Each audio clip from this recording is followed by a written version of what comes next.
locks. I went straight to room 301 on the 3rd floor. Now I was glad I'd gone on that little tour because I knew exactly where to go and didn't have to look up once. I noticed that some kids were definitely staring at me now. I did my thing of pretending not to notice. I went inside the classroom and the teacher was writing on the chalkboard while all the kids started sitting at different desks. The desks were in a half circle facing the chalkboard, so I chose the desk in the middle toward the back, which I thought would make it harder for anyone to stare at me. I still kept my head way down, just looking up enough from under my bangs to see everyone's feet. As the desks started to fill up, I did notice that no one sat down next to me. A couple of times someone was about to sit next to me, then changed his or her mind at the last minute and sat somewhere else. "Hey, August," it was Charlotte, giving me her little wave as she sat down at a desk in the front of the class. Why anyone would ever choose to sit way up front in a class, I don't know. "Hey," I said, nodding hello. Then I noticed Julian was sitting a few seats away from her, talking to some other kids. I know he saw me, but he didn't say hello. Suddenly, someone was sitting down next to me. It was Jack. "What's up?" he said, nodding at me. "Hey, Jack," I answered, waving my hand, which I immediately wished I hadn't done because it felt kind of uncool. "Okay, kids. Okay, everybody. Settle down," said the teacher, now facing us. She had written her name, Miss Petosa, on the chalkboard. "Everybody find a seat, please. Come in," she said to a couple of kids who had just walked in the room. "There's a seat there and right there." She hadn't noticed me yet. "Now, the first thing I want everyone to do is stop talking and..." She noticed me. "Put your backpacks down and quiet down." She had only hesitated for a millionth of a second, but I could tell the moment she saw me. Like I said, I'm used to it by now. "I'm going to take attendance and do the seating chart," she continued, sitting on the edge of her desk. Next to her were 3 neat rows of accordion folders. "When I call your name, come up and I'll hand you a folder with your name on it. It contains your class schedule and your combination lock, which you should not try to open until I tell you to. Your locker number is written on the class schedule. Be forewarned that some lockers are not right outside this class but down the hall. And before anyone even thinks of asking, no, you cannot switch lockers and you can't switch locks. Then if there's time at the end of this period, we're all going to get to know each other a little better, okay? Okay."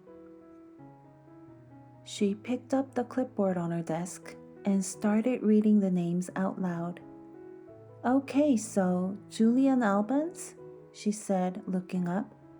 Julian raised his hand and said, "Here," at the same time. "Hi, Julian," she said, making a note on her seating chart. She picked up the very first folder and held it out toward him. "Come pick it up," she said, kind of no nonsense. He got up and took it from her. "Zemina Chin?" She handed a folder to each kid as she read off the names. As she went down the list, I noticed that the seat next to me was the only one still empty, even though there was 2 kids sitting at one desk, just a few seats away.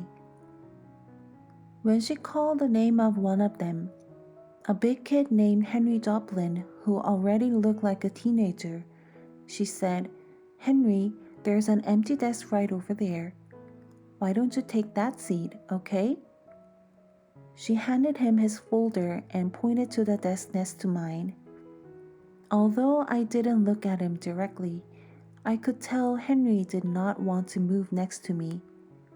Just by the way he dragged his backpack on the floor as he came over, like he was moving in slow motion. Then he plopped his backpack up really high on the right side of the desk, so it was kind of like a wall between his desk and mine. "Maya Markowitz?" Miss Petosa was saying. "Here," said a girl about 4 desks down from me. "Miles Norrie?" "Here," said the kid that had been sitting with Henry Joplin. As he walked back to his desk, I saw him shoot Henry a poor you look. "August Pullman?" said Miss Petosa. "Here," I said quietly, raising my hand a bit. "Hi, August," she said, smiling at me very nicely when I went up to get my folder. I kind of felt everyone's eyes burning into my back for the few seconds I stood in the front of the class, and everybody looked down when I walked back to my desk. I resisted spinning the combination when I sat down, even though everyone else was doing it, because she had specifically told us not to. I was already pretty good at opening locks anyway, because I've used them on my bike. Henry kept trying to open his lock, but couldn't do it. He was getting frustrated and kind of cursing under his breath. Miss Petosa called out the next few names. The last name was Jack Will. After she handed Jack his folder, she said, "Okay, so everybody write your combinations down somewhere safe that you won't forget, okay? But if you do forget, which happens at least 3.2 times per semester, Mrs. Garcia has a list of all the combination numbers. Now go ahead, take your locks out of your folders, and spend a couple of minutes practicing how to open them, though I know some of you went ahead and did that anyway." She was looking at Henry when she said that. "And in the meanwhile, I'll tell you guys a little something about myself, and then you guys can tell me a little about yourselves and we'll get to know each other. Sounds good? Good." She smiled at everyone, though I felt like she was smiling at me the most. It wasn't a shiny smile like Mrs. Garcia's smile, but a normal smile, like she meant it. She looked very different from what I thought teachers were going to look like. I guess I thought she looked like Miss Fowl from Jimmy Neutron, an old lady with a big bun on top of her head. But in fact, she looked exactly like Mon Mothma from Star Wars Episode 4, haircut kind of like a boy's and a big white shirt kind of like a tunic. She turned around and started writing on the chalkboard. Henry still couldn't get his lock to open, and he was getting more and more frustrated every time someone else popped one open. He got really annoyed when I was able to open mine on the first try. The funny thing is, if he hadn't put the backpack between us, I most definitely would have offered to help him. Around the room. Miss Petosa told us a little about who she was. It was boring stuff about where she originally came from and how she always wanted to teach, and she left her job on Wall Street about 6 years ago to pursue her dream and teach kids. She ended by asking if anyone had any questions, and Julian raised his hand. Yes. She had to look at the list to remember his name. Julian. "That's cool about how you're pursuing your dream," he said. Thank you.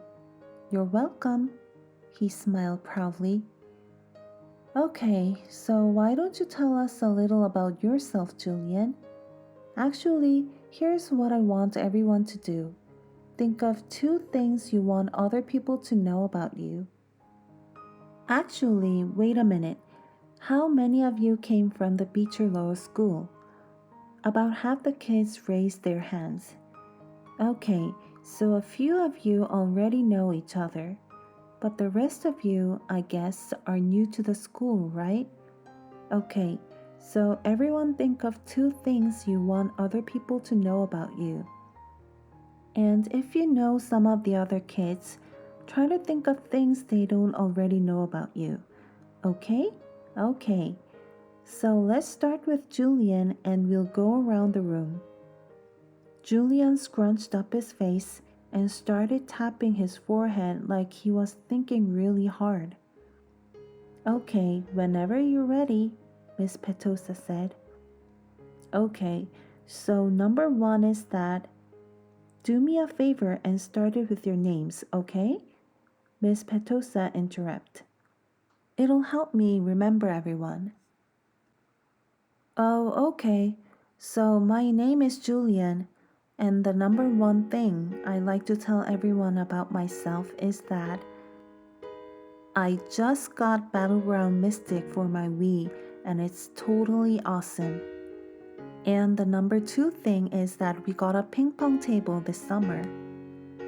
Very nice. I love ping pong, said Miss Petosa. Does anyone have any questions for Julian? Is Battleground Mystic multiplayer or 1 player? Said the kid named Miles. Not those kind of questions, guys, said Miss Petosa. Okay, so how about you? She pointed to Charlotte, probably because her desk was closest to the front. Oh, sure. Charlotte didn't hesitate for even a second, like she knew exactly what she wanted to say. My name is Charlotte. I have 2 sisters, and we just got a new puppy named Suki in July. We got her from an animal shelter, and she's so cute. That's great, Charlotte. Thank you, said Miss Petosa. Okay then, who's next?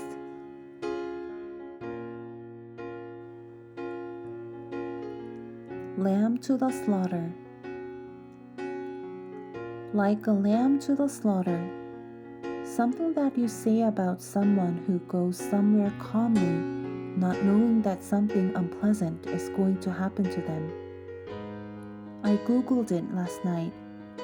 That's what I was thinking when Miss Petosa called my name, and suddenly it was my turn to talk. My name is August, I said.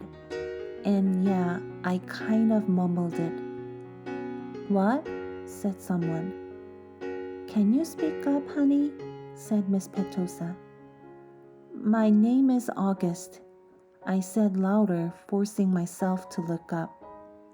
I, have a sister named Via and a dog named Daisy. And, that's it. Wonderful, said Miss Petosa. Anyone have questions for August? No one said anything. Okay, you're next, said Miss Petosa to Jack. Wait, I have a question for August, said Julian, raising his hand. Why do you have that tiny braid in the back of your hair? Is that like a Padawan thing?